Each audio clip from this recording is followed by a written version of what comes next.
درود بر شما بینندگان ارجمند. بازم برنامه فرهنگی و فراغتی ما منظور شماست. این بعد ما در این برنامه استراحتی و فراغتی هم فرهنگی با یک نفر صحبت میکنیم که شاید شما 20 سال 30 سال این جانب ها مخلص هستید و از سرودهای پرمضمون و تر و تازه و دلانگیزش همیشه راحت میکنید و برای گوش جانتان استفاده میکنید.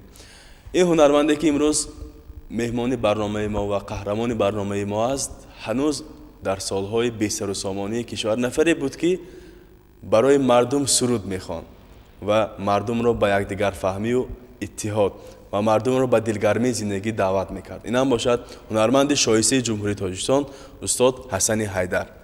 استاد شما را اولا سپاس میگوییم که راضی شدید با ما کمی صحبت کنید از زندگی دیروز و امروز و از هنری والا و بی‌تکراری خودتان. سلام داشتم رحمت. اولا سلام و درود برسانم به تماشابینان آینه نگون و کل مردم تاجیک با همه خواهش نیت‌های نکترین. من به واسطه صحبت رو از آن آغاز میکنم که استاد این سوال رو من از چند صحبت‌های اینترنتی شما، از چند صحبت‌های از چند مصاحبه‌های شما شنیدم. میگن همیشه که برای چه حسن حیدر امروز کم نما است. یعنی که البته ما میبینیم از کلیپ‌های نوی شما با خبر هستیم از آنه که شما در توی معرکه‌های مردم کمی باشم خدمت میکنید، من خیلی برنامه‌های کنسرت دارد، لیکن بازم میگم مردم که برای چه حسن حیدر کم نما شده است. در اینجا اساس هم هست. در حقیقت پس از سالهای 2010 البوم کمینه، پس از سال 2010 یک 5 6 یا 7 ترانه‌های نو صدا دادن، یعنی که پیدا شدن. چون البوم طول هر یک 2-3 سال میبرامد. پس از سال 2010 البوم نوبتی گویم که سال داشته شد، یعنی که دیرتر شد و بنابراین این از طرف مخلصان و عموما کسانی که به دنیای صنعت یعنی خواهش گوش کردن و یک توجه دارند پی میبرند. حقیقت همین خیلی هست. گویم که مقدار مخلصان بیشتر خوشبخت‌ترین چیزی که برای کمینه است 39 سال در همینجا هر گونه که هست، این باعث خرسندی، این باز یک الهامی نه که میدهد برای ایجاد کردن ترانه‌های نو. وقتی که در سن سال 17-18 ساله آمده ترانه‌های سالهای 92-93 مرا زمزمه میکنند که در آن وقت خود این جوان نبود. و مثل منم مثلا شما اگر آغاز سالهای 90 علاقه محبوبیت و معروفیت داشته باشید، من هنوز همان سالها تولدم، اما امروز وقتی سرود شما گوش میکنم با گفته شما از من فکر می‌کنم که این سرود همین روز گویا صدا سروده شده است. بنابراین یک راه دیگه هم است، راه حاضر زمان است.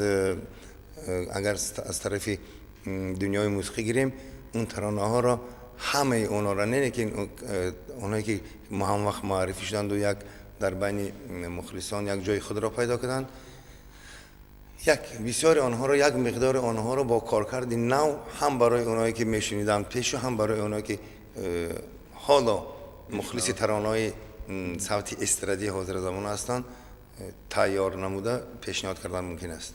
بله درست.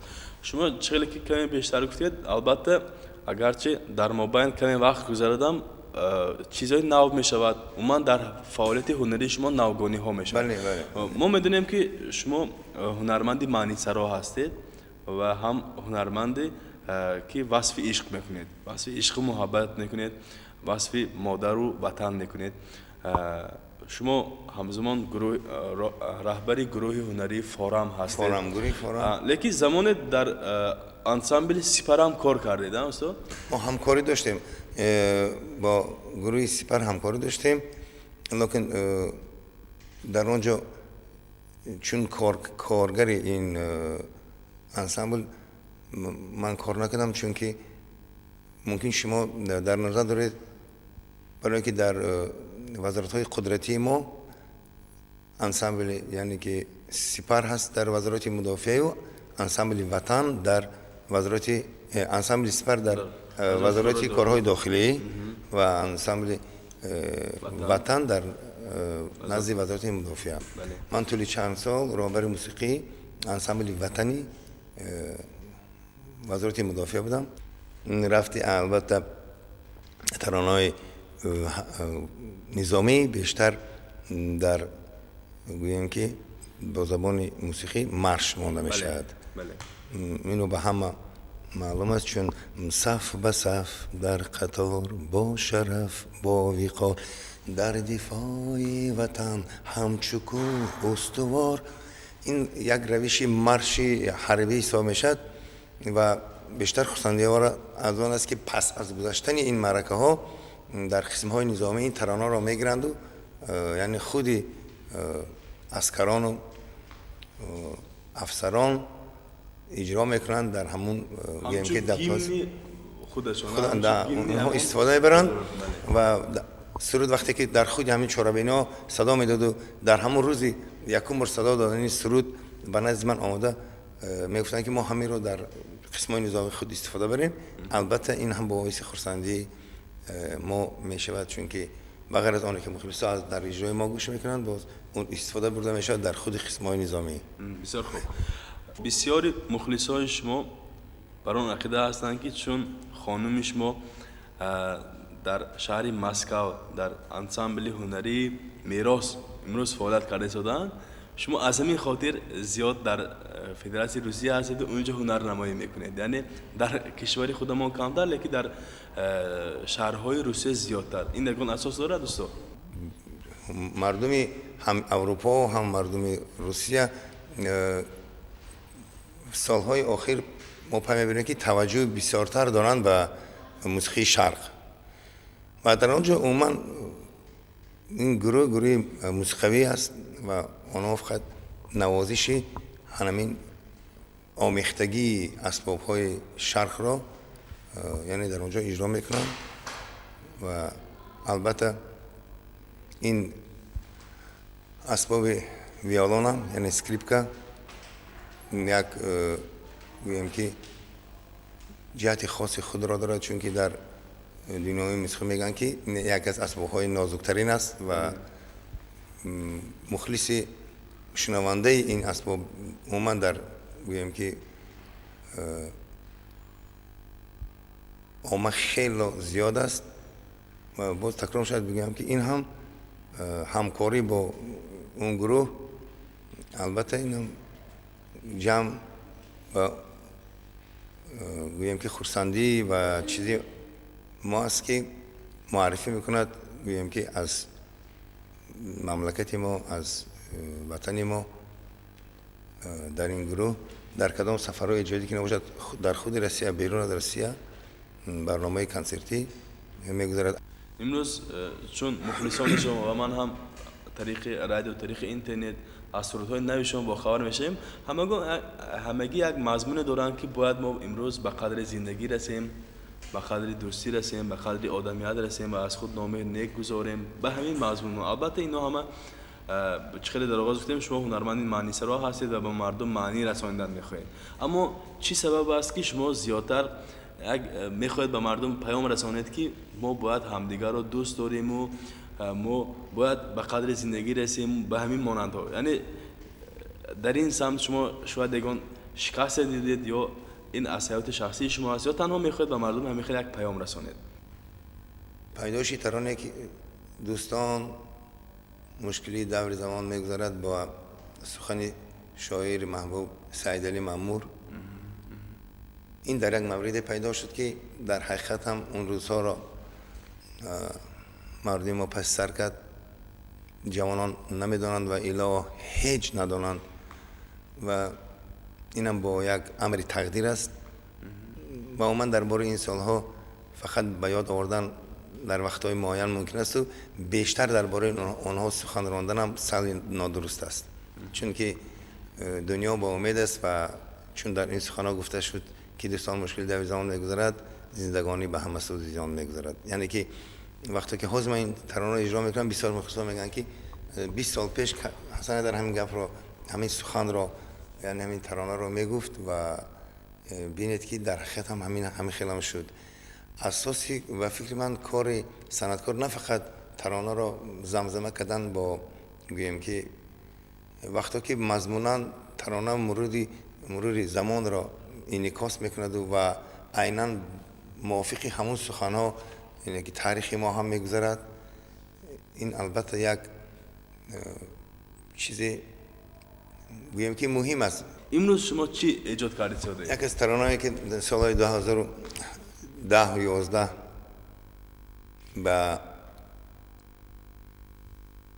با نام قدر دوستان حاضر در صحبت ما فرزند جان شما همین مصرا رو گفتید من خیال کردم که شما همون سرود رو در نظر دارید نه که عجایب که قریب همین سرودی نه ایجاد کردید که همین رو شما خواندید و قدر دوستان با کلمه شکسته رو هم خوش کردید در آنجا یعنی که از زندگی دلمانده نه این خیلی نیست وقتی که با عامه با یک نظری گویم که بیشتر یعنی با یک نظری بزرگ بگوییم با یک نظری کلام بگوییم نگاه کنیم که نه همه جا یک گونه است این قاعده حیات است هیچ وقت در یگان وقت و در یگان عصر و در یگان سال همه یک نبود دوستان در زندگی بر قدر یک دیگر رسید پاک سازد اشکی سوزان گر به چشمی تر رسید گر شما را دوست خواهد بردرش از بحر مهر با دل شهباز خود بر آستانی در رسید دوستان درد آشنایی درد را کم می کند دردمند خفته باشد بر سری بستر رسید عاقل و فرزانه باشد در همین دهر کهن دوستان آیینه سان بر قدر خاکستر رسید دوستان در زندگی بر قدر یک دیگر رسید در همه شادی و غم بر نزد هم دیگر رسید. آفرین احسن. اگر ما بگیم دوستان در زندگی بر قدر یک دیگر رسید مضمون حرکت دیگر نمیاد نه مضمون که نه بدان وقتی که چون مثل است که افسوس که ما زنده بزرگان نشناسیم وانگه بشناسیم که گویان کجا شد بنابراین 100 سال اگر به دهر کنی سلطانی باران بسری تشنه لبان ریزانی شاید که کلید قلف دنیا باشی هر مشکلی کشایی با آسانی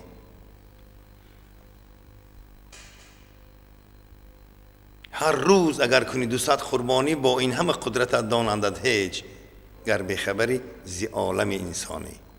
ما چون استاد بیرون از برنامه با شما کمی صحبت کردیم و خیلی بعضا پای بردن ممکن است در رفتی صحبت که شما همین سخنهای لهجوی هر منطقه های تاجیکستان و مرز تاجیک نشین از جمله سمرقند بدخشان و کولاب و خوجند اینا با هم پنجکین تو وادی زرافشان با هم شما پیوند میکنید یعنی من با این گفتن هستم که این از کدام لحاظ است شما مثلا میخواهید که همه با هم همین کلمه را در خود جا کنید یا مقصد دیگر هم هست یگان مقصد نیست ممکن سبب اون است که با امر تقدیر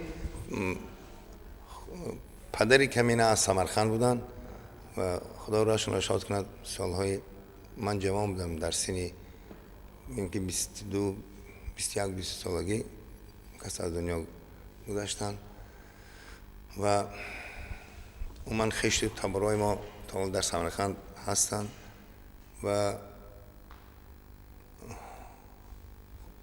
مادر توی 4 سال شد در این دنیا را پدر گفتن یگانه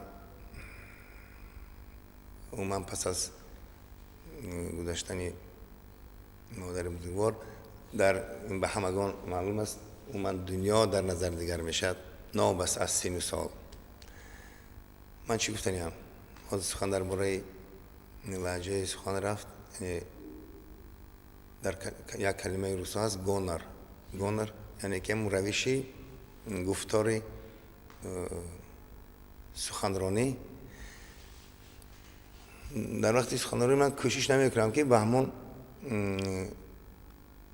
یگان روش تکیه کنم، اون چیزی که در دل است و چی خدری که من فهمیش دارم کوشش میکنم که با همون زبان بگم. یک سبک دارید که واقعا مانند به هیچ کسی نیست. من هرچند سبک شما گوش کردم، سرود احمد ظاهری هم خوانید، البته از سرودهای کلاسیک هم استفاده کردید، لیکن سبک شما مانند نیست به هیچ کس. این از چیست استاد؟ این سبک از تخیل ایجادی خودتون است یا واقعا شما با کسی به هنرمندای غرب و ما دیگر هنرمندایی که شاید در این الحال در زندگی نیستن شما با اونها پیروی میکنید؟ موضوع میگم برای که شکرانه 100,000 بار که همین سوال رو بیشتر به من چی در واخری با گازت و ژورنال و رادیو و تلویزیون یگانه جواب من همین است. ممکن بسیار مخلصام شنوندگان ممکن تماشاگران اینم نه بار اول این جواب رو میشنوند. کمینه با امر تقدیر در سالهای پیش از وارد شدن به صنعت گویم که کسبی هنری من بودم در دیسکوتک‌های جوانان، یعنی کلمه دیجی هست یعنی که بردنی اون محفل‌های دیسکوتکا. در اون مورد ما گفتگوی ترانه‌های دنیاوی را میکنیم، یعنی که دنیاوی به مضمون که گویم سال 85 86 در تمام عالم موسیقی ایتالیا که سبتی سرودهای استرادی ایتالیایی بیشتر بود، چی در امریکا چی در اروپا چی در روسیه و در دیگر دولت‌ها توجه به سرودهای ایتالیایی و ما اونها رو استفاده می‌بردیم در دیسکوتک. یک سالی پیدا شد که عموما ترانه‌های میگیم که طرف شرق یعنی هندوستان و پاکستان و ایران و این طرف ما اونها رو استفاده می‌بردیم. آمیختگی و در همین موردی که چی سرودهای اروپایی و شرقی و چی سرودهای گویم که خودی تاجیکی خودمانی سرودهای دولت‌های اتحاد شوروی و عموما ترانه‌های دنیوی اینجا در اینجا خوش کردیم اسپانیا و فرانسه و زبان انگلیسی با تمام دنیا معلوم است که در جای اول بوده و میماند. اینو همه میدونند که بیشتر عموما زبان است که بیشتر ترانه‌ای است و بیشتری ترانه‌های والای دنیوی با این زبان انگلیسی خوانده میشد و ما هم البته باید کوشش کنیم که در برنامه ما هم با این زبان ترانه باشد. بله. و چی گفتنیم پیدایشی همین ترانه‌های کمینه این در همین آمیختگی گوش کردنی چند سال طول 8 سال 10 سال و آنها وقتی که در گوییم که در مرکز جمع می‌آیند و پیدا میشد ترانه‌های گوییم که خود ایجاد کرده حسن حیدر. چون کار نه بر مراد ما خواهد رفت، اندیشه و جهد ما کجا خواهد رفت. پیوسته نشسته ایم در حسرت آن، دیر آمدیم و زود می باید رفت.